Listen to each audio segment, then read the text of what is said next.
and I will be back to defend my title against anybody that want to step into the ring. I'm ready. I'm fast. I'm quick, and I'll knock you out in 3 seconds. Oh man! Now moving along, shouts out to number 1 Chief Jungle Boy had no coming up. This definitely got 3 strikes. We got 3 quick strikes written all over it. No, sir. I won, sir. Uncle Ruckus, he better have picked Larry Bird, the greatest of all time. Well, you know, Uncle Ruckus, I don't give a damn about Larry Bird. I just picked him because I wanted to win. Kesey says, Ruckus, you smell like witch hazel and mothballs. Damn. Damn, that's a hell of a fine smell. But we got another celebrity up in the house, man. What we got up in there? We got the man that started this whole commotion today. Who that? That's your partner? Yes, sir. We got the co-host of the Eat, Sleep, Grind, and Repeat, because that's what we do show. My man, the multi-talented Man De Leon is in the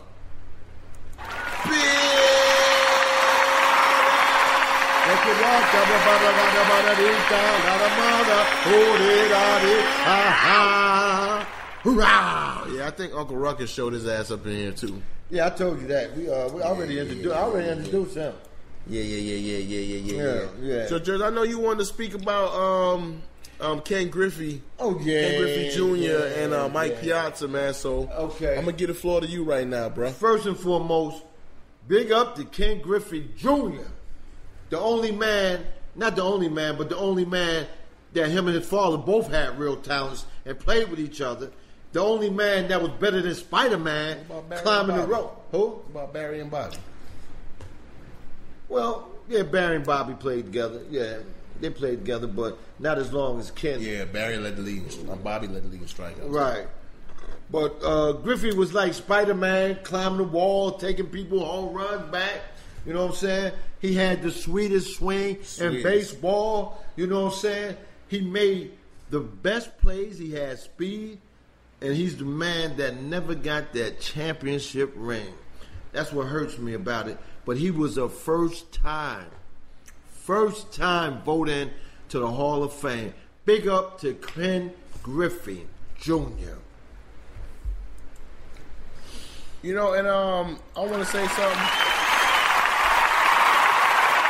Real talk. Like, coming up in my day and age, you know, I was born in 81, right? So coming up in my day and age, we came up in the Ken Griffey Jr. era. You remember when they had Ken Griffey, Tino Martinez, Edgar Martinez, and then A-Rod came up under them. You know, with Seattle, like Bruner. Yeah, Jay Bruner. They was deep. Randy Johnson, big unit. They was deep. They were deep. Lou Piniella coaching. Lou Piniella, and they could never really win the big game, but still in all, like, Ken Griffey Jr. is one of the all-time home run leaders, and no one, rightfully so, but no one has ever had to question him for PEDs. No. And his numbers went down after he ran into the wall in Seattle. How many walls he ran into? He ran into a lot of walls. He ran into a lot, but the one in Seattle when he broke his wrist, he was never the same. I hated when he went to Cincinnati, man. I believe if Ken Griffey would have went to the Yankees, his career would have lasted a little longer. When he went to Cincinnati, that National League, that field was fucked up. It was a hard grind. You know what I'm saying? He should have went to the Yankees. It was a stubborn thing because he was mad because George Steinbrenner wouldn't let the kids in the locker room when his father played with the Yankees, and he took that to heart. Young man, yeah, he did. He should have went where the dollars was at. The dollars was there in the Bronx. The fame was there in the Bronx, and he would have went to a World Series. Can I ask you something? Yeah. Don't Prince Fielder got something against the Yankees for the same reason or something like that? But he went in, Prince Fielder. Yeah, because that was around the same time. Yeah. All right. Yeah, Prince Fielder has. But see, you can't go by what happened when your father played and you was a kid. You got to go by where you can make fame and fortune at, where you can go get the glory, you can go get the crown. Yeah. You know what I'm saying? You got to do that. But this next man I'm about to talk about that made MVP, You know, I mean, not MVP. God damn, you got me on that fucking MVP. Made the Hall of Fame. The Hall of Fame. Yeah, made the Hall of Fame. I know. You know what I mean, I'm just trying to get to it, man. I know. My bad. My bad. I know we ain't been together for a minute. It's been a while, man. We rusty, man. We rusty. But anyway, the Hall of Fame.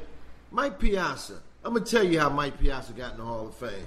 First of all the goddamn Italians in New York when he played the Mets, because he started off with the Dodgers under his Italian godfather, Tommy Lasorda. Damn, Lasorda. Same motherfuckers. Same motherfucker. Spaghetti stinging me, you know what I'm saying? But at the same time, right, when he came to the Mets, right, and the reason that he didn't get in earlier than now is because it was question marks of PED. And I still think he took PED because the man all of a sudden became a home run hitter when he came to Mets. And then, if you notice, the guy that was pushing him came out of the Mets locker room to train him. And then he went over to the Yankees. And see, that's the thing about it. Everybody talk about A-Rod and Giambi, all the Yankees and whatnot that took steroids, but they never questioned Mike Piazza until it was time to get in the Hall of Fame. So my thing is, how the fuck he get in the Hall of Fame now? Know why? Because them crying ass motherfucking Gentile up there in New York, in the Queens area, complained about this shit, and see what happened when you continue to complain about it? You get what you want. And they got this bitch in the Hall of Fame, but I think he don't deserve it because if A-Rod can't get in there, Barry Bonds can't get in there, and some of the other players that need to get in there, then he don't deserve to be in there. I agree 100%. And Mike Piazza, obviously back in the day he was there with the Mets when I was still in Brooklyn, and it's just that you can tell what was going on with Mike Piazza. Like no different than your boy Nomar Garcia Power. Right. You could tell that he was doing good, but once they started cracking down, like he never got caught. Right. But once they started cracking down on the steroids, his production came down. Yeah. You know what I mean? And the injuries went up. Brady Anderson played the Orioles. Exactly. 51 home runs. Brady Anderson. He ain't never seen nothing close to after that. You damn right. You know what I'm saying? And it's just like, when it comes down to damn, Barry Big Will said, fuck Barry. Damn. Big Will. I agree with that. Damn, Will.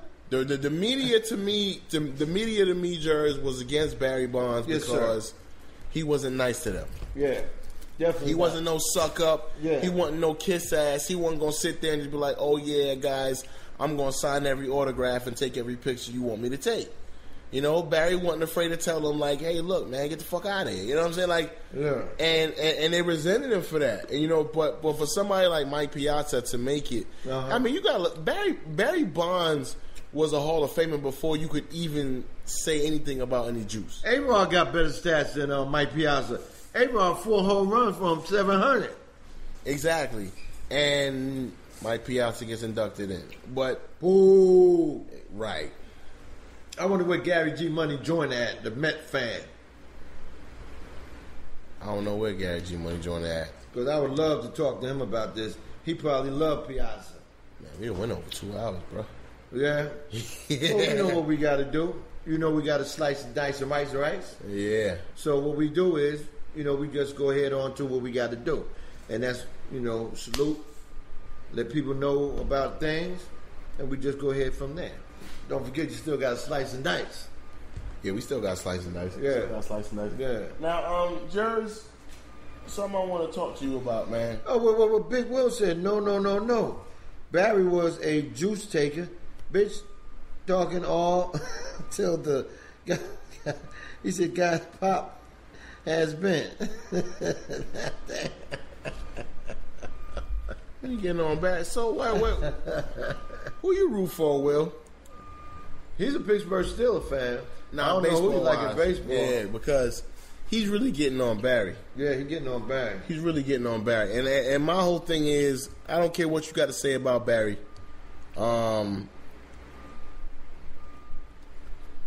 He did his thing regardless. He did his thing before he did his thing before he went to California. He was doing his thing in Pittsburgh. Oh, he was Will already said a Hall of Will Famer. Yankee fan like we are. Oh, Will a Yankee fan, okay. Yeah, Barry Bonds was already a Hall of Famer. Now I would say not really, not then, not leaving Pittsburgh. Why not? 30-something home runs a year. He was a Hall of Famer. I mean, we can say he was projected to be. Yeah. He was projected to be. I mean, but you got to think back then he actually played defense out there in the outfield too. Yeah, and he used to rob home runs. Let's not act like Barry Bonds was a slouch on defense. He just got fat, and became not. He was still good on defense. Yeah, he was. With the weight, he didn't get really fat. He just was muscle bound. Yeah, that's all. Head just got a little bigger. That's about it. But Gregor said somebody must have been a Bobby Bonilla fan. You remember Bobby Bo? He's still getting paid by the Mets. Yeah, Bobby Bo still getting paid by the Mets. He was the smartest man in baseball. Bobby Bo made one of those Allen Houston type deals. When the last time he played? Bobby Bo played I think last probably maybe in the late 90s. In the late 90s. He's still getting paid. Yeah. Bobby Bo structured his contract with the Mets. For all of yous who may not know, Bobby Bonilla structured his contract with the Mets so that they would end up giving him like $1 million a year for the next 20-something years. You know what I'm saying? He's still getting That's paid. Smart. You know what I'm saying? He's still getting paid. Still $1 million getting paid. $1 million a year for 20, 25 something years. You know what I mean? And that's what Bobby Bonilla was able to work out with the Mets. And it helped them as well because they knew they would have more money to be able to shove him a little up. Look, what's a mil to them back in 86, 88, 89 versus a mil to them right now? Oh, it's a hell of a lot. That's interest. It's a big difference. Interest. So a mil to them now is nothing. You know what I mean? Big Will said, I was in Cali when he was showing his ass. He was already juicing before he got to Cali. We watched that fool juice up and fucked up his ankle to avoid the truth. Damn, Big Will knows something about Barry. We're not going to sit here and talk about Barry Bonds. Hold up. Look at Mandela. Barry Bonds ain't never... Or Mandela. What about Albert Bell? What about him, Mandela? He played with Sorry. He played with Sorry ass Cleveland. Shit, that's what about him. What about Albert Bell? Mr. Strikeout King? Yeah. He said, what about Albert Bell? Mr. I'm going to drop this fly ball, Albert Bell? Wait, that's the same Albert Bell he talking about? Yeah, he talking about the one that he hit when he wanted to hit. But he was a good hitter. And he failed it when he wanted to field, or he dropped the ball when he really didn't want to drop the ball? Yeah, that's him. Man, I remember Albert Bell dropping plenty of fly balls, man. Pause. But Mandela, tell me I'm lying. Back in the day when I was a young teenager, Albert Bell was dropping plenty of fly balls. Pause. Yeah, Albert Bell just wanted to hit the ball. Yeah, he just wanted to hit, and he strike out a lot. He would fall for the changeup a lot. Big Will said, do the Indians still play? He getting on Mandela. Here we go again with this Cleveland shit. Big Will said, I was in Cali. Yeah, I read that one. Yeah, he talking about Barry. Remember I said? Oh, yeah, he said Barry was juicing before he came to Cali. Yeah. Anyway, y'all, we're going to take us our last little break right here. Yes, sir. This is the Bottom to the Top show with the number one Chief Rocka Jersey Vern. Yeah. Jay Fish the Microwave. Mr. Patty Cake. We'll be right back. In an instant flash. We'll holler at y'all. What haven't we played yet? Swerving in my nose. Let me know. Yeah. You see it. Say what? You see it. Bang your head against the wall. Come on. I'm back and I'm stuck up in this bitch. Who that? Me, bitch. Who that? Hands up. What the fuck is this shit? Squad. Philly. The number one Chief Rocka Jersey Vern. Lonely Hearts Cafe. Spicy conversations. Vince Wright, the sports governor from Minnesota. Mandela. Microwave. Reggie Long, a.k.a. Dollars and Cents. Kicking it with Keith.